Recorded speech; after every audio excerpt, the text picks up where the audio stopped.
नमस्कार। क्या आप बता सकते हैं कि सोनिया गांधी, जायरा वसीम, हिना खान, आरफा खानम शेरवानी, हामिद अंसारी, अजरुद्दीन, ए आर रहमान और सहर शेख, जो मुंबई की सबसे छोटी उम्र की वो पार्षद बनी है, जिसने इसके फादर ने अपने 20 साल 22 साल पुराने हिंदू दोस्त को कुत्ते की तरह मारने की धमकी दी है कि एंट्री बंद करा दूंगा। इन सब में क्या समानता है? आपके मन में क्या कि ये मुसलमान है? देखा, सोनिया गांधी थोड़ा मुसलमान है, तो थोड़ा ना होता है। हालांकि क्रिश्चियन है वो, लेकिन बाकी सब मुसलमान है, ये समानता तो है। इसके अलावा क्या समानता है इन सब में? आप बताइए। इतना मैं वीडियो शुरू कर रहा हूँ, देखते हैं आप बता पाते हैं मुसलमान होने के अलावा इनमें क्या समानता है। नमस्कार, आप वीडियो देख रहे हैं, आपका बहुत बहुत धन्यवाद। भगवान महादेव का नाम लेकर के जो है आप ये कमेंट कीजिए कि सनातन हमारा सुरक्षित रहे और उसमें बंटवारा ना हो। जो प्रयागराज में हो रहा है वो तमाशा बंद हो। चलिए आप वीडियो को शुरू करते हैं। जो मैंने सवाल पूछा था आपसे, इन सब में क्या समानता है? देखिए, मुस्लिम तो सब हैं ही ये। हालांकि ए आर रहमान पहले हिंदू थे, फिर मुसलमान बने, लेकिन ये सब वो लोग हैं तो जब तक इनको फ़ायदा मिल रहा होता है ये लोग सेक्युलर होते हैं, या जब तक ये हिट नहीं होते जब तक ये सेकुलर होते हैं। और हिट होते ही, पोजीशन में आते ही, ताकत में आते ही ये विक्टिम कार्ड खेल लेते हैं और अपने आप को मुसलमान बताने लगते हैं और इस्लाम का प्रचार प्रसार में जुट जाते हैं। देखिए, जिस अजरुद्दीन को देश ने पलक पावड़े बिछाया, देश हीरो बनाया, क्रिकेटर बताया, उसके लिए सब कुछ किया, जैसे वो सट्टेबाजी में फंसा, अजरुद्दीन ने कह दिया कि मैं मुसलमान हूं इसलिए फंसाया जा रहा है। जिस ए आर रहमान ने रामायण पिक्चर बन रही है, जिस रामायण पिक्चर में संगीत ए आर रहमान ने दिया, उस ए आर रहमान की जो है पूछ कम हो गई। मतलब पूछ कम क्या, नए नए संगीतकार आते हैं, वैसे किसी एक का ठेकेदारी थोड़ी ना रहेगी। उसको फिल्म कम मिलने लगी, उसने कह दिया मैं मुसलमान हूँ इसलिए मुझे फिल्म कम मिलने लगी है। बताओ, हद ही हो गई। जो आरफा खानम शेरवानी है, बड़ी पत्रकार है, विदेशों में घूमती है, पैसा कहाँ से आता है पता नहीं, लेकिन ये हमेशा हिजाब की जो है वो पैरवी करती है, लेकिन खुद कैसे कपड़ों में घूमती है आप देख लीजिए। जो दंगल गर्ल है जायरा वसीम, ये जब तक ये फिल्मों में नहीं आई थी या फिल्मों में आई जब तक हिट नहीं हुई थी, ये सेक्युलर थी। जैसे ये हिट हुई ये तुरंत मुसलमान हो गई। ये कहने लगी बॉलीवुड तो इस्लाम के खिलाफ आ रहा है, हम इस्लाम के खिलाफ नहीं चल सकते। वो इस्लाम का प्रचार प्रसार करने में लग गई। देश के पूर्व राष्ट्रपति हामिद अंसारी, जिनके खिलाफ ये तक आरोप लगे कि जब वो ईरान में उनकी पोस्टिंग थी, अधिकारी रहे हैं ये, दूतावास में एम्बेसडर रहे हैं, आईएफएस अधिकारी रहे हैं, कि जब ये ईरान में थे, ये ईरान में इन्होंने सूचना लीक करके वहाँ के साके रॉक एजेंटों को मरवा दिया था। ये देश के उपराष्ट्रपति रहे, जब इनको राष्ट्रपति बनने का मौका नहीं मिला तो इन्होंने भी कह दिया भी देश में जो है ना असहिष्णुता बढ़ती जा रही है, हम जो है वो मुसलमान जो है ना मुसलमान है, इस वजह से मुसलमानों को टारगेट किया जा रहा है। मतलब जब तक इनको मलाई खाने को मिल रही है, जब तक तो है सेक्युलर। जैसे इनको खतरा हो कि मलाई छिन सकती है, मलाई और ज़्यादा मिल सकती है, तुरंत ये मुसलमान हो जाते हैं। इनको अपना मकसद याद आने लगता है कि हमारा मकसद क्या है।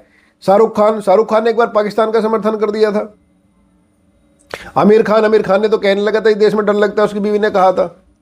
तो ये सब चीज़ें वो लोग वो हैं कि जो मौके पे रहते हैं तो सेकुलर रहते हैं, जैसे मौका इनसे छिनने लगता है या बड़े मौके की उम्मीद होती है तुरंत ही मुसलमान बन जाते हैं और हिंदुओं को समझते हैं बेवकूफ़। जैसे मैंने सोनिया गांधी का जिक्र किया, देश की सबसे पुरानी पार्टी के अध्यक्ष रही हैं, नेता रही हैं, ताकतवर नेता रही हैं, प्रधानमंत्री बनते बनते रुक गई थी जब क्योंकि उसमें उस समय जो स्वर्गीय सुषमा स्वराज ने कह दिया था कि भाई विदेशी जो मूल की जो नेता है, विदेशी माँ के कोख से पैदा हुई कोई नेता देश का प्रधानमंत्री बनेगा तो मैं सिर मुंडवा करके अनशन पे बैठ जाऊंगी, धरने पे। तो कांग्रेस डर गई थी, सोनिया गांधी पीछे हट गई थी, फिर हमारे स्वर्गीय मनमोहन सिंह की लॉटरी लगी थी।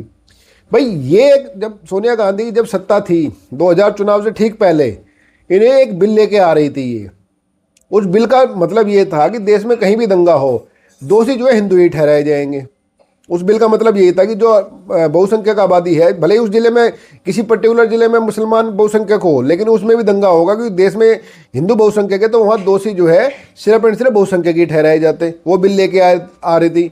वो तो इनके हिसाब से खुदा का शुक्र है और हमारे हिसाब से भाई भगवान जी का शुक्र है कि भाई वो सरकार नहीं आई और अपना मोदी जी आ गए, वो बिल जो है ठंडे बस्ते में चला गया। आपको कर्नल पुरोहित का नाम पता है?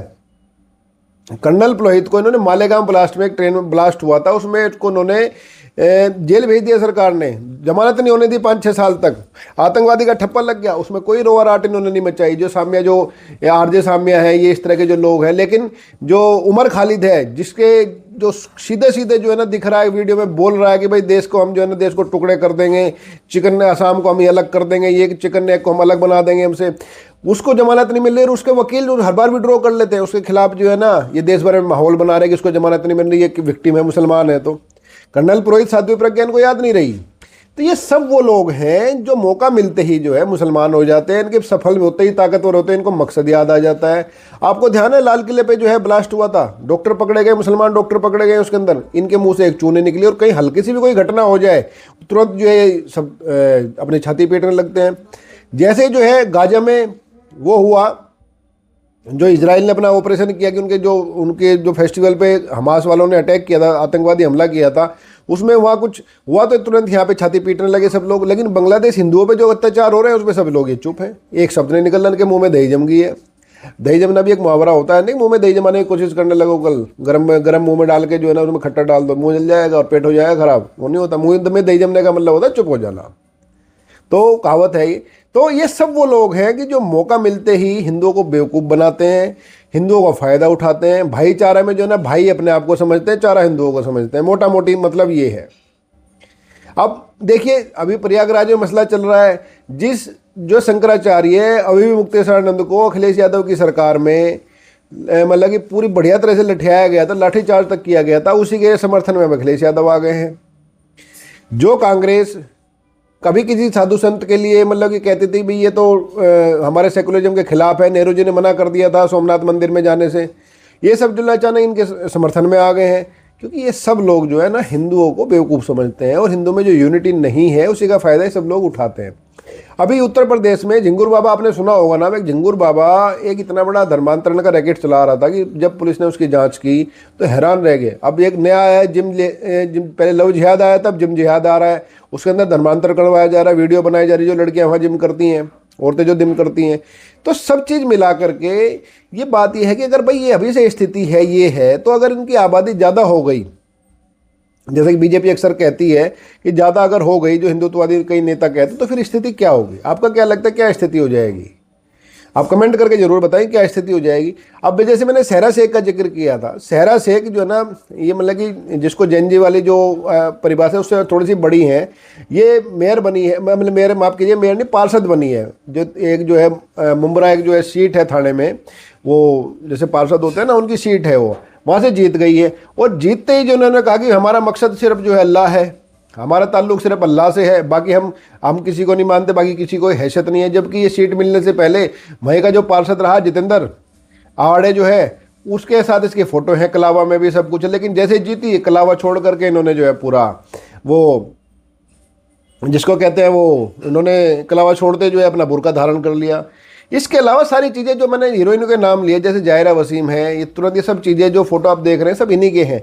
तो सारी कहानी घूम फिर करके यहीं आती है कि ये सब लोग जो है मौका मिलते ही ना तो हिंदू धर्म को नीचा दिखाने से चूकते हैं, हिंदू धर्म का फ़ायदा उठाने से चूकते हैं।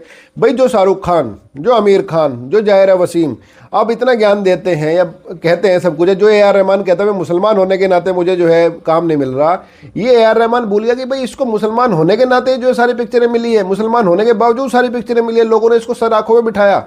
अब भाई तेरा धंधा कम हो गया, तुझे म्यूजिक नहीं बन पा रहा नए जमाने के हिसाब से, तो इसमें जो है ना मतलब देश क्या करे, गलती तेरी है उसमें। लेकिन तूने कह दिया भाई मेरे को काम नहीं मिल रहा क्योंकि मैं मुसलमान हूँ। तो इनके विक्टिम कार्ड आसानी से खेलते हैं सब लोग ये। और ये देश को अब सोचना है, राजनीतिज्ञ को सोचना है कि भाई विक्टिम कार्ड खेल खेल के देश को जो है किधर ले जाना। क्योंकि जब तक ये विक्टिम कार्ड चलेगा, जब तक ये मुस्लिम वोट बैंक हावी रहेगा, ये लोग ऐसा ही करते रहेंगे। और मुस्लिम वोट बैंक जो है वो देश की राजनीति के लिए खतरनाक है। इसमें बाकी आपका क्या मानना है आप कमेंट करके जरूर बताएं। फिर नई वीडियो के साथ जल्दी मिलेंगे। आपने वीडियो देखी इसके लिए आपका बहुत बहुत धन्यवाद। नमस्कार, जय हिंद।